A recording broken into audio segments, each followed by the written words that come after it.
नमस्कार, एक न्यूज 24 देख रहे हैं आप और मैं हूं आपके साथ आन्या सिंह।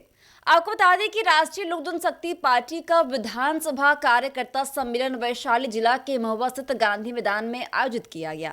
साथ ही साथ आरएलजेपी के वैशाली जिला अध्यक्ष के द्वारा माला पहनाकर पशुपति पारस का स्वागत भी किया गया।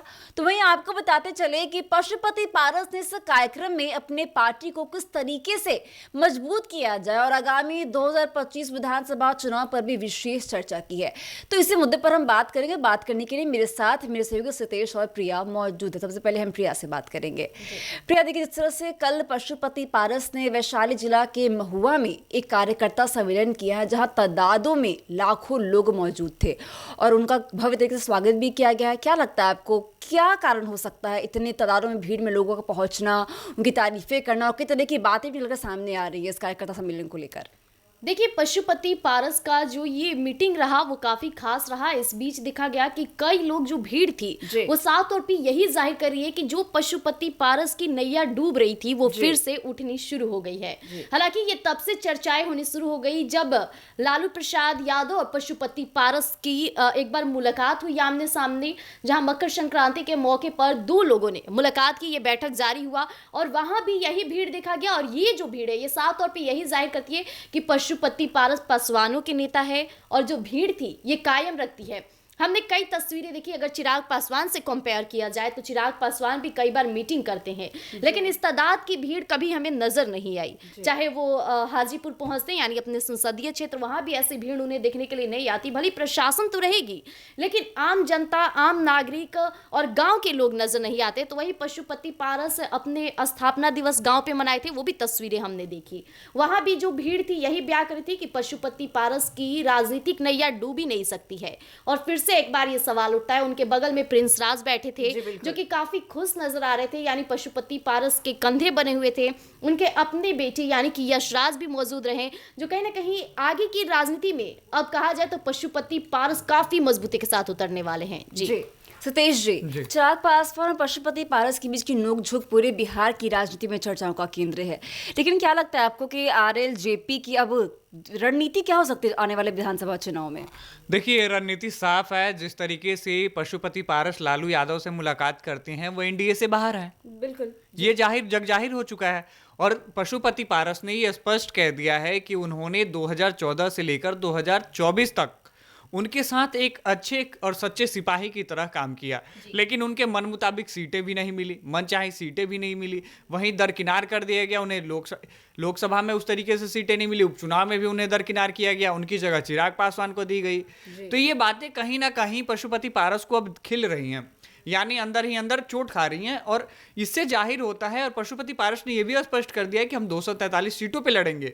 अगर उनके मन मुताबिक सीटें नहीं मिलती हैं तो अगर लालू यादव से इनकी जो मुलाकात होती है वो बिहार विधानसभा चुनाव के लिए एक अहम मानी जा रही है। और चिराग पासवान जो बार बार ये कहते थे कि हम पासवान समाज के बड़े नेता हैं, पासवान समाज के बड़े नेता हैं, तो पासवान समाज के लिए वो कहीं ना कहीं वो नाकुछ करते नजर आ रहे हैं। यानी कहने का मतलब, चाहे वो चौकीदार दफादार मामले को लेकर देखा जाए या फिर उनके क्षेत्र की स्थिति देखी जाए, तो ये चीजें कहीं ना कहीं है जो उनकी छवि को लगातार कम करने का काम कर रही हैं। अगर भीमराव अंबेडकर के बाद अगर देखा जाए तो उनकी जगह अगर लेने पे अभी कोई तुला हुआ है, अगर उनकी तरह कोई कार्य कर रहा है तो वो पशुपति पारस हैं। क्योंकि चिराग पासवान को जितने दमखम से जनता ने आगे बढ़ाया, उस दमखम के हिसाब से जनता को वो उस तरीके से वो काम पे नहीं उतर रहे हैं, उनकी उम्मीदों पे नहीं उतर रहे हैं। अगर कहा जाए तो चौकीदार दफादार मामले में इनसे बहुत पासवान समाज को उम्मीद थी, लेकिन इन्होंने दिलाया क्या आश्वासन के सिवाय? नीतीश कुमार से भी इन्होंने मुलाकात की। एनडीए में इनकी सरकार है, केंद्र में हो चाहे राज्य में हो, तो अब तक ये चुप क्यों है? अपना बंगला खाली कराने के लिए तो लगातार मीटिंग करते रहे, लोगों से मिलते रहे। इनका बंगला खाली हो गया, लेकिन चौकीदार दफादार मामले में उसके बाद एक भी इनका कदम कोई सामने निकल के आया हो? किसी ने देखा क्या? नहीं देखा। तो ये कहीं ना कहीं जो बातें हैं, चिराग पासवान, पशुपति पारस दोनों एक समाज से आते हैं, तो ये पासवान समाज की जितने हितैषी वाली बात कही जाए तो वो पशुपति पारस लेने का काम कर रहे हैं। चौकीदार दफादार मामले में भी इन्होंने आगे कदम बढ़ाया और कहा कंधे से कंधा मिलाकर चलेंगे। तो ये चीजें कहीं ना कहीं जो है वो पशुपति पारस की पार्टी को यानी आरएलजेपी को आगे बढ़ाने का काम कर रही हैं। और आपको एक और बात याद दिला दूं, जब रामविलास पासवान थे, पशुपति पारस जब थे, तो उनकी कहीं ना कहीं पूरी राजनीति को जो रूपरेखा देने का काम करते थे वो पशुपति पारस करते थे। अब रामविलास पासवान नहीं रहे, उनके बाद पार्टी में मतभेद हुआ तो दो पार्टियां अलग अलग बन गई, वो अलग बात है। लेकिन अगर रामविलास पासवान की पूरी राजनीति पे अगर एक बार गौर करें तो पशुपति पारस का उनका दायित्व रहा है। लेकिन इस बीच एक और गौर करने वाली बात है, जहां पशुपति पारस काफी दमखम के साथ है, चुनावी मैदान में नजर आ रहे, वो यही बातों को प्रतीत कर रहा है कि पशुपति पारस बहुत ही जल्द खेला करने वाले हैं। क्योंकि एक दो ये बातें पहले से उठनी शुरू हो गई थी कि महागठबंधन में यानी लालू प्रसाद यादव के साथ अब पशुपति पारस अपना दांव खेलेंगे। हालांकि एनडीए में जिस तरह से सितेश जी ने कहा कि एनडीए में पशुपति पारस के रहने के बावजूद भी उन्हें वो सम्मान, इज्जत और वो सीटें नहीं मिली जो वो अक्सर चाहते थे। बिल्कुल प्रिया, पशुपति पारस ने ये बातें स्पष्ट कही महुआ में कि हमें इसलिए एनडीए में जगह नहीं मिला क्योंकि हम दलित हैं।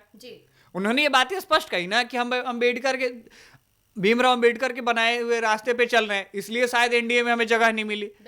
तो ये कहीं ना कहीं ये जो बातें हैं वो चिराग पासवान के लिए खतरे की घंटी बनने वाली हैं, क्योंकि पशुपति पारस भी पासवान समाज से आते हैं, चिराग पासवान भी पासवान समाज से आते हैं। अगर चिराग इनके लिए, पासवान समाज के लिए और दलितों के लिए अगर कुछ बड़ा स्टैंड नहीं लेते हैं तो पशुपति पारस जाहिर सी बात है कि उनके लिए अगर आवाज भी उठा रहे हैं तो लोग उनका समर्थन करेंगे। क्योंकि चिराग पासवान सरकार में होते हुए भी, सत्ता में रहने के बाद भी अगर दलितों के लिए अगर कुछ नहीं कर पाए और पशुपति पारस लगातार आवाज भी उठा रहे हैं तो उनके हित की बात तो हुई ना कम से कम। लेकिन सितेश जी, जिस तरह से पशुपति पारस का ये जो कार्यकर्ता सम्मेलन था, इसका कई तरह का मुख्य उद्देश्य था। जिस तरह से उन्होंने बैठक में कई तरह की बातें की हैं और कई मुख्य मुद्दों पर चर्चा भी की उन्होंने, क्या बोलेंगे आप? देखिए, जाहिर सी बात है कि बिहार विधानसभा चुनाव में अभी कुछ महीने बचे हैं, ठीक है, तो जाहिर सी बात है पशुपति पारस ये चाहते हैं कि एनडीए से जिस तरीके से उन्हें दरकिनार किया गया तो वो अपनी छवि को फिर से मजबूत करें और एनडीए को एक जोरदार झटका दें, यानी जोरदार थप्पड़ के रूप में दें, चाहे चिराग पासवान हो या फिर एनडीए के पूरे लोग हों, नीतीश कुमार भी हो, क्योंकि उनके मन मुताबिक उन्हें सीटें नहीं मिली। उन्होंने कई बार कहा है मीडिया से कि हमने जिस तरीके से एक सच्चे सिपाही के तौर पे बाकायदे मेहनत किया, उनकी पार्टी के लिए जी जान लगा दी, हमें उस तरीके से सम्मान नहीं दिया। क्यों? क्योंकि हम दलित समाज से हैं। उनकी स्टेटमेंट है, मैं नहीं कह रहा हूँ, पशुपति पारस कहते हैं। और आपने एक बात कही कि कार्यकर्ता सम्मेलन, जाहिर सी बात है कार्यकर्ता सम्मेलन हो भी क्यों ना, जी सभी पार्टियां कर रही हैं, ये भी कर रहे हैं। जनसुराज अपना ये न्याय योद्धा रैली निकाली है 100 बाइकों के साथ, बीजेपी भी अपना कार्यकर्ता सम्मेलन कर रहे। तो कार्यकर्ता सम्मेलन का मुख्य उद्देश्य यही होता है कि जैसे हर जिले में एक एक कार्यकर्ता को ऐसी बनाया जाए कि वो आने वाली चुनावी समय में ये रूपरेखा तैयार करें, किन जगहों पे उनकी कड़ियाँ कमजोर है उस जगह को मजबूत किया जाए, किस वजह से वोट बैंक अपने पार्टी की ओर बन सकते हैं उस चीज़ पे भी ध्यान दिया जाए। जिस जगह की बात की जाए, अगर मान लीजिए किसी भी क्षेत्र में सबसे महत्वपूर्ण मुद्दा क्या होता है, बिजली पानी सड़क, यही ना ही चाहिए, तो बिजली पानी सड़क के अलावा अगर लोगों को और भी चीज़ों की जरूरत है, उन चीज़ों को उजागर करना राजनीतिक पार्टियां यही करती हैं। और जो जिस चीज़ की जहां कमी है उसको लेकर ही अपना मुद्दा बनाएंगे और चुनावी समीकरण उसे तैयार करेंगे। तो पशुपति पारस इस चीज़ में बहुत ज़्यादा विक्टिम नजर आ रहे हैं चिराग के मुकाबले। और जाहिर सी बात है कि जिस तरीके से महुआ में इनके जो क्राउड देखे गए, भीड़ देखी गई, वो भीड़ कई बातों का जाया करती है, चाहे इनकी इसका पूरा असर सतीश जी आने वाले चुनाव में देखने को मिलेगा। क्योंकि जिस तरह से पशुपति पारस को लेकर तमाम नेताओं के भी बयान सामने आए थे कि पशुपति पारस की अब नैया डूब चुकी है, वो एनडीए के साथ ना रह करके कई चीजों को वो सामने रख रहे थे कि कहीं ना कहीं उनकी राजनीतिक करियर ही समाप्त हो चुकी है। और ये बातें उठनी शुरू हो गई थी कि पशुपति पारस के बाद प्रिंस राज हो सकते हैं कि चिराग के कंपेयर में खड़े हुए, लेकिन वो भी किसके बल पे खड़े होंगे। लेकिन आज जो बातें उठ रही है वो काफी सकारात्मक और भावनात्मक रूप से उठ रहा है, क्योंकि पशुपति पारस एक तो भीड़ जुटाने में काफी अहम नजर आ रहे हैं। क्योंकि राजनीति में अक्सर देखा जाता है कि अगर आप बैठक कर रहे हैं और उसमें आपसे और आपके पार्टी के कार्यकर्ताओं से ज्यादा अगर आम जनता नजर आती है तो यही कहा जाता है कि राजनीति सफल रहा। और ये सारी सफलता पशुपति पारस के बैठक में दिख रही है। जी बिल्कुल प्रिया, इन्होंने अपना स्थापना दिवस भी अपने पैतृक आवास पे जाके मनाया, अपने गांव शिरबन्नी में मनाया, तो ये चीजें भी वहां देखने को मिली। वहीं चिराग पासवान का स्थापना दिवस इनके कार्यालय पे मना। और दूसरी बात, आप प्रिंस राज की बातें कर रही हैं, तो प्रिंस राज के लिए अब ये बिहार विधानसभा चुनाव एक अच्छा ऑफर है। मतलब कहा जाए तो लालू यादव से पशुपति पारस की जो मुलाकात है उसके बाद चिराग की कहीं ना कहीं टेंशन बढ़ सकती है, क्योंकि अगर ये लोग अगर मिलके महागठबंधन का हिस्सा बने तो हो सकता है कि एनडीए को पछाड़ने का काम कर सकते हैं। क्योंकि राहुल गांधी भी लालू यादव से मुलाकात करते हैं, तेजस्वी यादव भी मुलाकात करते हैं, अब पशुपति पारस भी करते हैं। और खास बात कही जाए तो पूर्णिया सांसद पप्पू यादव भी उनके स्वागत की में थे। और उन्होंने भी उनका सम्मान किया। तो ये जब सारी पार्टियां एक हो जाएंगी तो एनडीए को कहीं ना कहीं भारी पड़ सकता है। चिराग के लिए भी एक खतरे की घंटी इसलिए होगी क्योंकि ये भी पासवान समाज से हैं, वो भी पासवान समाज से हैं, और पशुपति पारस लगातार पासवान की और कहा जाए तो दलितों की आवाज बनने की कोशिश कर रहे हैं। तो जैसा कि आपने देखा और सुना कि बिहार की राजनीति में हलचल होना कोई नई बात नहीं है, लेकिन अगर बात करें पशुपति पारस और चिराग पासवान के बीच की नोकझोंक की, तो ये हमेशा बिहार की राजनीति में चर्चाओं का केंद्र बना रहता है। लेकिन इसी बीच पशुपति पारस का वैशाली जिला के महुआ में कार्यकर्ता सम्मेलन करना बड़ी सियासत को जन्म दे रहा है।